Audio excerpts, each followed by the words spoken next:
And welcome back for some more hololive. And it's been a little bit, real life got a little busy, but you guys have the launch literally this week. This is going up like right before the release day. So I thought it'd be a good idea to tackle the Oshi holomem ranking. So this is going to help you decide what Oshi holomem you want to be going for. In case you're still wondering or you have no idea, I want to talk about each of these holomems that are coming out for you guys tomorrow, including the starter deck one. There's 10 in total, and I'll tell you their pros and cons, as well as what decks usually like to use this holomem. Now remember, the Oshi holomem is not part of your main deck, so you can use this with literally anything in the game as long as, you know, it's a card in the game. So yeah, let's go ahead and get started though. So I don't know if it's actually recording my mouse on the layout, but that's okay. Anyway, first up we have I'm going to start with the structure deck ones, actually, if that's all right with you. I'm going to start with Sora here. So Sora she's pretty okay, I would say. She's a bit of a B tier holomem. She's not actually, like, particularly strong. We'll get to why in a sec. So that's the first placement I'm going to be putting down for you guys. Now let's take it over to the slides, where I have some information for you all. So here's Tokino Sora. Her code is HSD01. 001 is the structure deck card. She is a white Oshi, and she works pretty well with herself as well as white holomem in general. Now, I gave her a B mostly because there are better options. So one of the cons down there is that the other white Oshis outclass her. This is just going to happen for the most part going forward, because starter decks are not meant to give you the most powerful tools in the game, but they're mostly to get you started. Now, the first structure deck comes with 2 Oshis, and they're more like on par with the actual Oshis in the booster packs. So B is pretty respectable, all things considered. She has a very useful SP Oshi skill, which is the same effect as You're My Enemy, which forces your opponent to switch to holomem you want to bring out. And that doesn't cost your limited support card for the turn, so it's very powerful. And it also gives you a plus 50 arts boost on your white holomem, which is also very strong.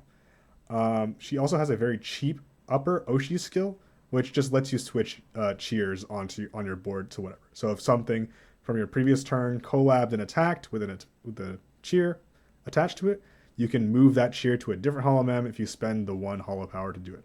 Now, of course, it's a pretty niche effect. It's not really that strong, but Sora is a little expensive as a holomem. I think she requires 3 cheers. And of course, most of the other white holomem also a little expensive. So it can be useful in case you need to have that cheer bailing you out and getting you all the way ready. So that is Tokino Sora. She is pretty alright at a B tier. Back to the tier list. So I'm going to also do Oski. She's the other starter deck Oshi card, and I would say she's a little bit better than Sora, so I'm going to put her in the A tier. I'm going to put her in the A tier for now, and I think this is going to show up more once you get more boosters coming out here and there, but let me get into why I think Oski is a little bit better with the foresight that we have from the Japanese side. So here we go. This is Oski from the structure deck. She's the second one. And I think she works pretty well with green holomem, as she is green after all, as well as any holomem that have dice roll effects, especially Vestia Zeta. And I'll get to that in a sec. So what are some pros? What are some strengths of Oski here? Well, one is that she can rig dice rolls using the Oshi skill, not the SP Oshi skill. The regular Oshi skill, she can make it so you can choose what the face of the dice will be when you roll it. It does cost 3 holo power. Is one of her main downsides, is that the holo power cost is really high for both her Oshi skill and her SP Oshi skill. But honestly, the effects are so strong that it's kind of worth having that high of a cost. In fact, if it was lower, it'd probably be a little too broken. And talking about her SP Oshi skill, let's talk about that. This is a skill that can accelerate cheer from your archive to one of your green holomem in play. So basically, you can just play the game as normal, and then in the mid or late game, you can just immediately have a souped up, ready to go green holomem. It only works for green, so it's not really that strong or applicable to everything, but the Oshi skill itself is very strong. Now, why is this good? Why is rigging your dice roll good? You might be thinking, Yeah, you only have to do it once, and it costs 3. Doesn't seem very worth it. Well, Zeta has or the Buzz Zeta, I should say. The Buzz Zeta has a gift effect where you can block all damage from one of your opponent's arts during their performance step. And that only works if you roll an odd number on a dice roll. So on a regular dice roll, it's a 50-50 chance to nullify damage. If you fail the dice roll, you can't do it again. So it's like once per combat. Or once per performance step, I should say. And with the HoloOCG Oshi, you can just basically guarantee that you don't take damage from one of your opponent's arts. And this is really strong because it basically makes your opponent have to focus down the Zeta first in order to get rid of it before targeting your center holomem. And it's very strong. That ability only works in the collab spot for Zeta, and so decks that utilize this combination of HoloOCG Oshi plus Zeta Vestia will often pair Zeta with a strong frontline attacker. There are better options in the future, but for now, HoloOCG is probably the best one since she actually synergizes with herself. She can rig a 1 on her bottom attack, which is normally just 100 damage, but it gets 50 damage if it's odd, and it gets another 50 damage if it's 1. Which is, it's not bad, but there are obviously better options in the future. All right, back to the tier list here. And so now we're going to get into the booster pack ones. So there's going to go in order. I'm going to go in order of color, so they're already organized like you see here. So I'm going to start with Amane Kanata. She is the monster of this set. She is the S tier Oshi of the booster. I would say this is not even a question, and we can take a look as to why that is the case. Because it's not even like, it's not even close. It's just not even close. Here's Amane Kanata, the first holomem of the booster set.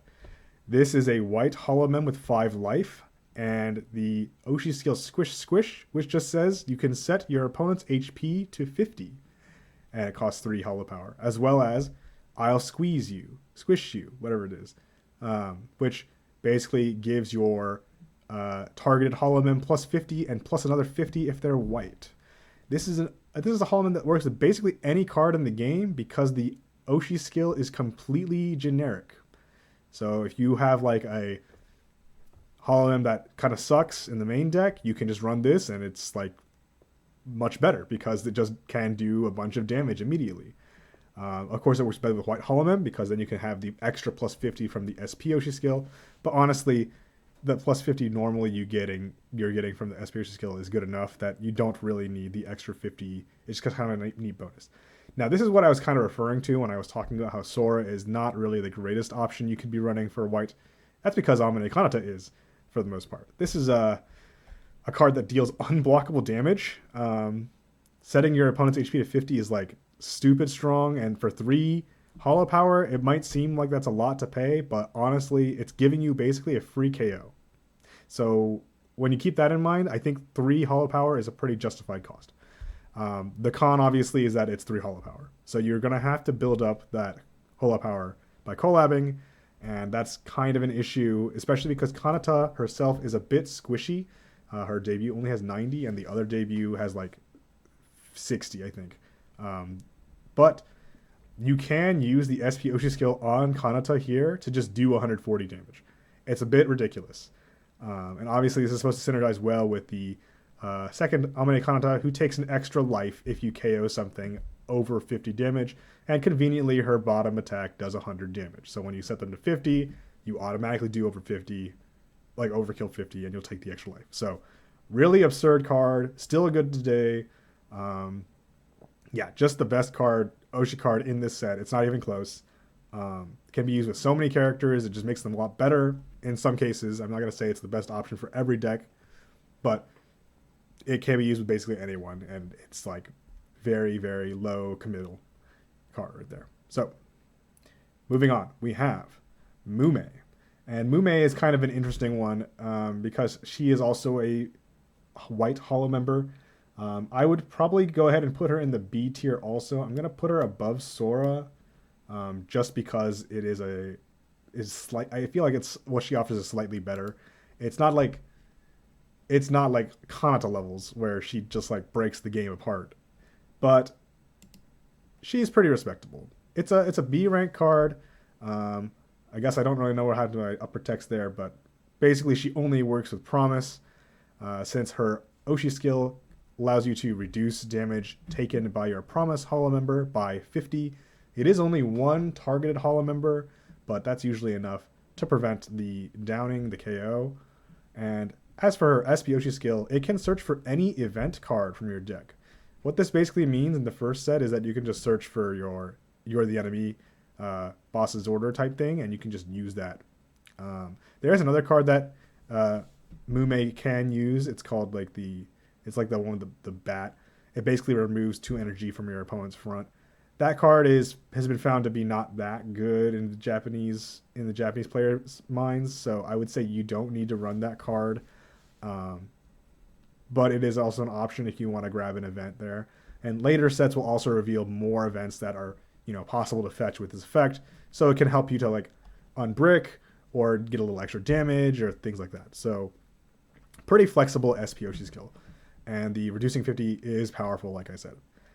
Again, this is an Oshi that only really works with promise. Like, having run this card in other decks that aren't promise, I can tell you that aside from searching for your event card, the card does nothing.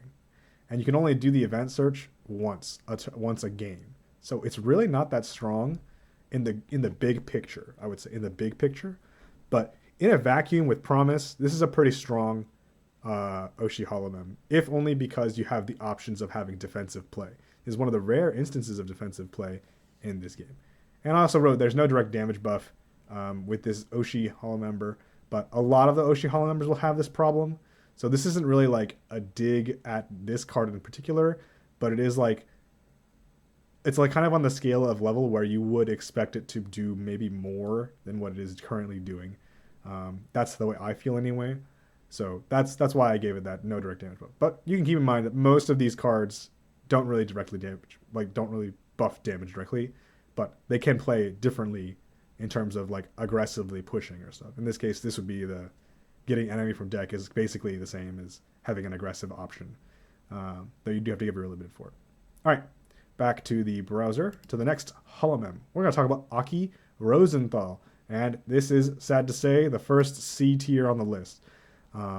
And I will tell you more when we go to the slides, but it's a sad day for Aki fans because this is not a very good representation. She is a green holomem with 5 life, so the regular amount. And I would say she works pretty well with green holomem and high HP holomem. And we're going to see why that is a problem in just a second. I've pictured the Stone Axe and Aki Rosenthal's second bloom card from the set above, since they're obviously supposed to work with this card. The pros of this Oshi holomem is that you can search for Stone Axe from the deck, which is like a staple. It's a staple flat damage plus 20 damage buff, really strong card. Everybody in Japan is clamoring for it. It's like a really expensive single right now. And it automatically attaches it to a green holomem on your field. So that's pretty cool. It's just plus 20 damage for free from your deck. And it's like, that's pretty strong, right? Unfortunately, this only works with green holomem. So that's the first limitation. This is not splashable like Kanata's upper Oshi skill, which is like, you just do it. It doesn't matter. There's no condition. But this has a condition where it only can be attached to green holomem, which makes it really, really restrictive in how many holomem you can actually run this with. And also the SP Oshi skill just heals your green holomem for all of their HP. So you would think, okay, this is obviously supposed to be good with holomems with high HP. But if you look at Aki Rosenthal's second's HP, it's 190. This is not that outstanding in terms of seconds. In fact, I think it's probably the lowest second bloom holomem HP currently in the game. 180. There might be a 180. There may be a couple of 170s also, but 190 is pretty low. The baseline for a good HP on a second is about 200, I would say. 190 is like, no, 190 is okay, I guess, but it's not breaking any bank numbers or anything like that. And that's where the anti-synergy comes in, because Stone Axe deals 10 recoil damage to you whenever you attack. So naturally, Aki will not be at full health, like ever. There's almost never a case where she's at full health unless you use her other support cards, and by that point you're using too many resources to keep her at full health. And so healing is also just not really that strong. And it's not hard to say that this is probably the worst one in the set. And I've played against Aki a lot because one of my locals really likes Aki. He's one of his Oshis. And I mean, the Searching the Axe is strong. That is really strong. But, you know, it's just an axe. And then, like, if your characters get downed and you can't set up a good board, then, like, what's the point? You can't even heal them because they get down in one hit. Or, you know, other things happen and, you know, the second SP Oshi skill doesn't even apply, like, ever. So this is probably one of the worst Oshi holomem we currently have in the game. This is arguably the worst one in the set, but there's probably one that's even worse in my opinion, and we'll get to that one in a minute here. All right, back to this one. We have Pakora. Now, Pakora is kind of an interesting one. I think I gave her a rank of B, but I would say she's not that great compared to the other two I put there. So let's get into it. This is Pakora, Oshi holomem. She's a 6-life green Oshi card. And I think she is supposed to be designed to work well with high cheer cost holomem. So what that means is that they have like a lot of like colorless cost in their attacks. That would probably be one that works pretty well with Pakora. As well as dice roll effects just like HoloOCG from the structure deck. Now, it's not as strong as the HoloOCG from the structure deck in terms of what is it doing, and I'll explain in a sec.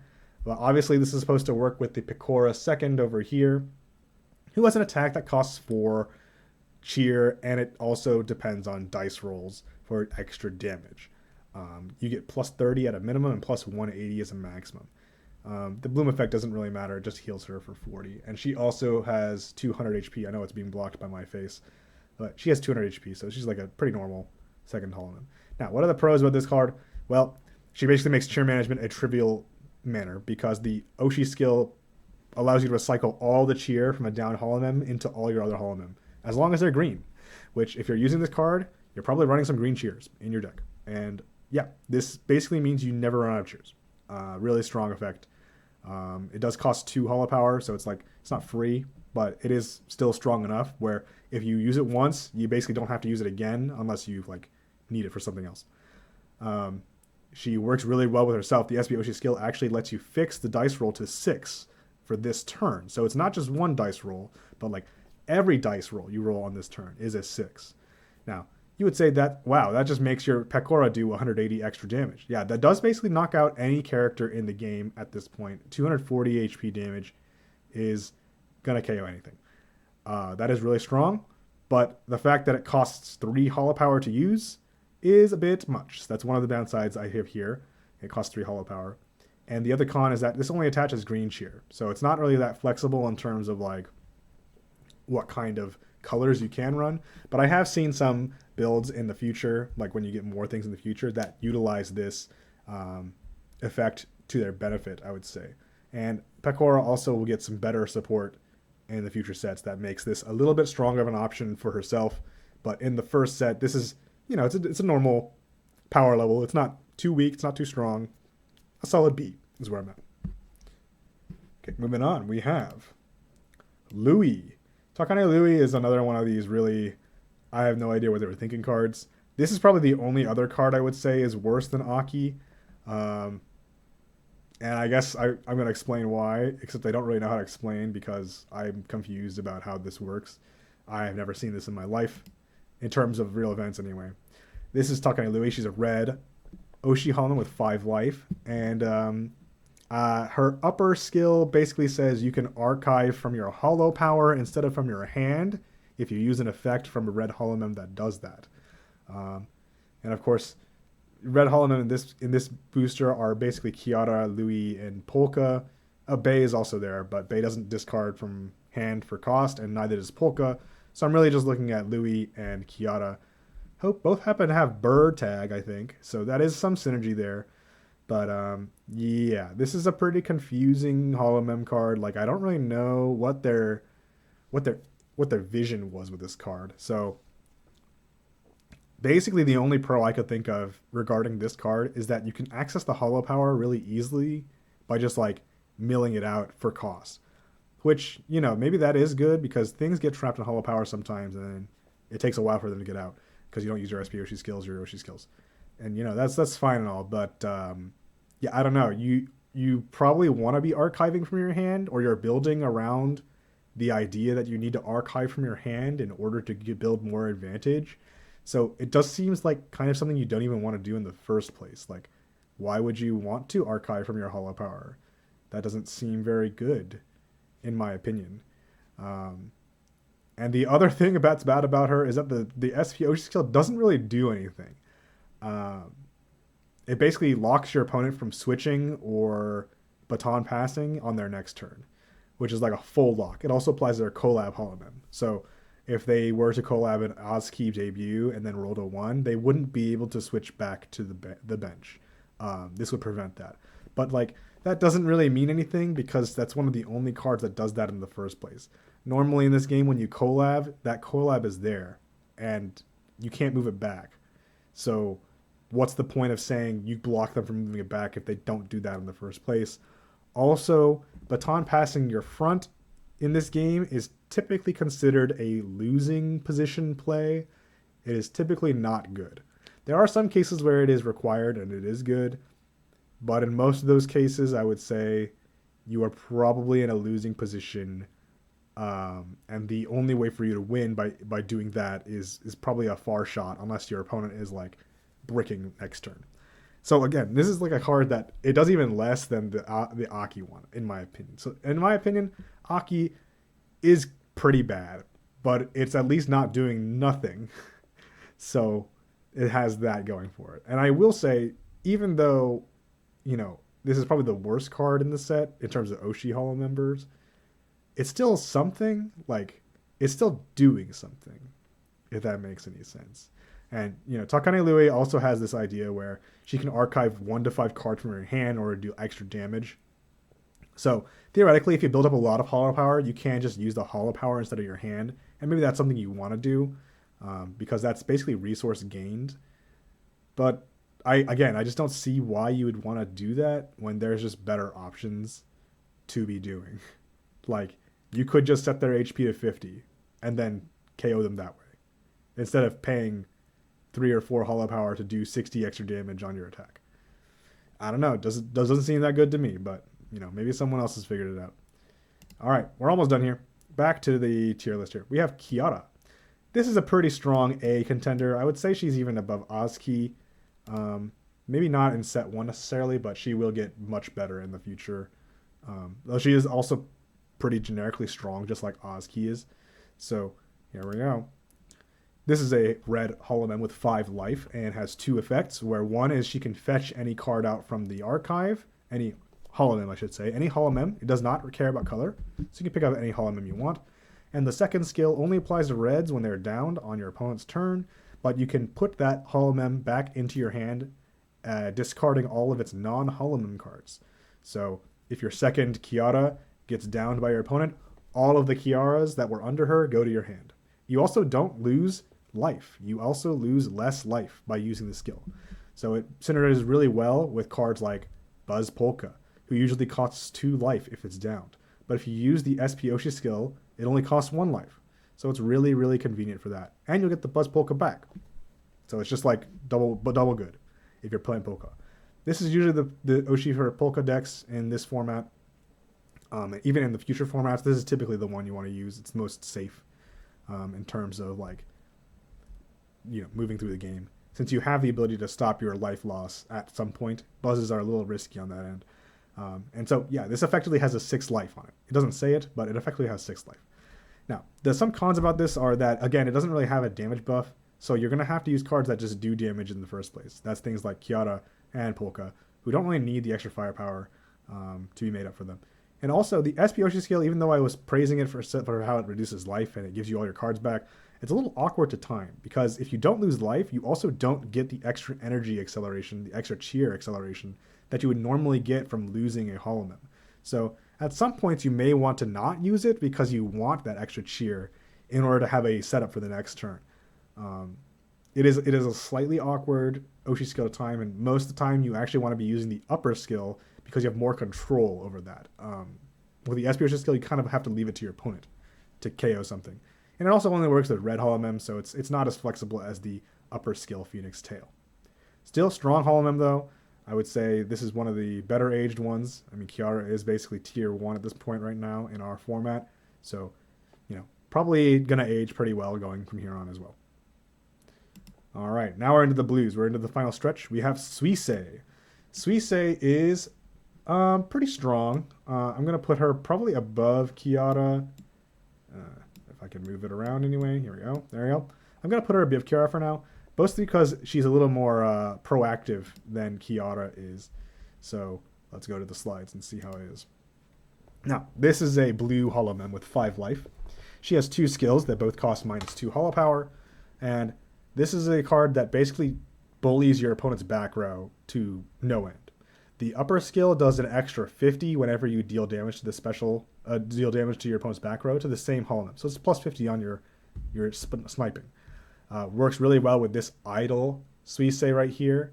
This one, when she blooms, she does 20 damage to one of your opponent's back holomem, and then you can just do an extra 50 tacked onto it if you want it, which can actually get KOs. Some characters are really squishy, like the support debuts.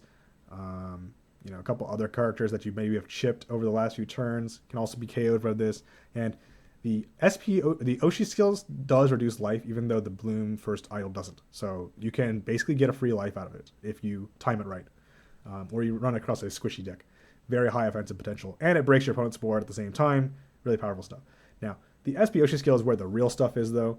This is a SP Oshi skill that you can use when you target a opponent's center or collab holomem, and then you can repeat that damage to one of their back holomem. This is a skill damage, not a arts damage, so it's not like your Suishou second is attacking 2 characters, but it's more like they're attacking the front, and then a duplicate Suishou effect is targeting the back. So there's 2 separate instances, and it does a lot of damage because the second Suishou does just a bunch of damage by discarding 2 energy, 2 cheers from herself, and she accelerates cheer to herself as well.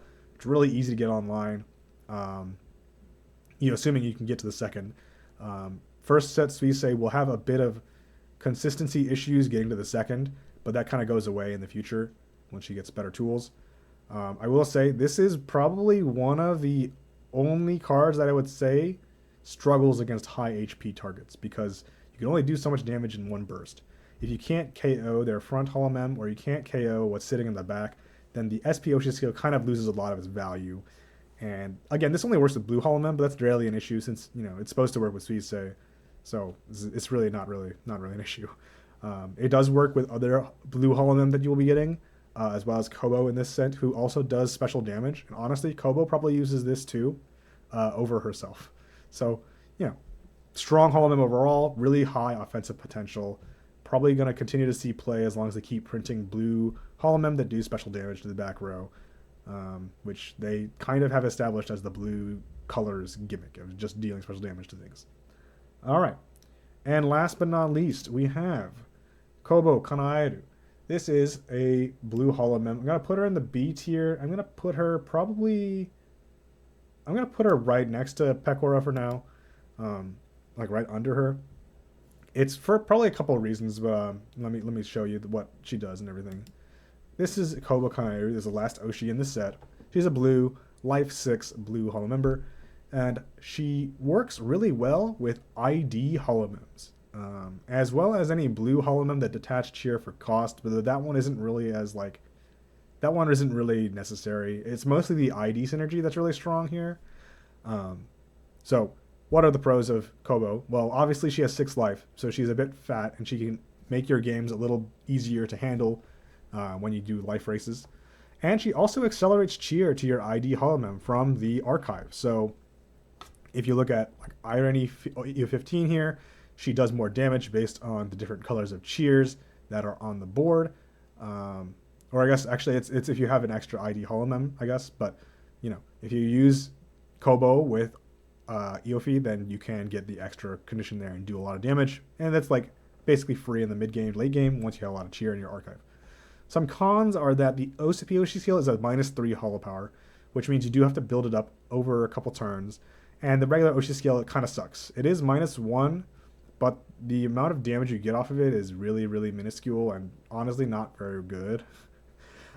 It's supposed to synergize with Kobo's massive splash damage gimmick where she just does a lot of damage to a bunch sorry, of characters on your opponent's bench.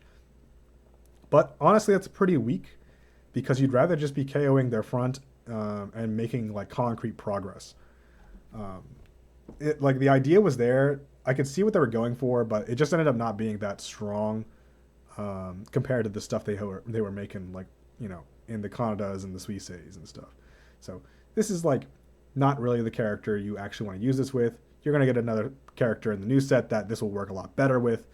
But for now, it's got 6 life, and that alone warrants it a B placement, because honestly, having 6 life is much better than what you could be doing with Aki or Louie, sorry to say. And they both have 5 life, so they're like double suffering. All right, well, let me go back to here. That's going to do it for the Oshi holomem ranking in set 1. I haven't done any review of the actual cards, but basically from this, I hope you can understand what exactly each deck is trying to do, or like what holomems are trying to enable your deck to do. And so I'm probably going to do a couple of deep deck dives here in a little bit, because I think that's probably the most value you're going to get out of my content compared to like other people's content, which you can look for like example games or like set reviews or openings. That's all that kind of stuff they can do. I mean, I do openings here and there, but mostly in Japanese because that's where I live. So I obviously don't play the EN. But I want to help you EN players get out there, try new things. But as so far as this goes, the ranking, I would say here is my opinion of set 1 in a vacuum. And of course, some cards are going to appreciate, some cards are going to depreciate, depending on the next few sets and so. But, you know, their placements don't really change all that much in my opinion. So yeah. That's going to do it for this episode. And yeah, stay tuned and I'll put some more content out there if time is allowing, you know. Have a good one. And good luck with your polls if you're polling on launch day. See you later.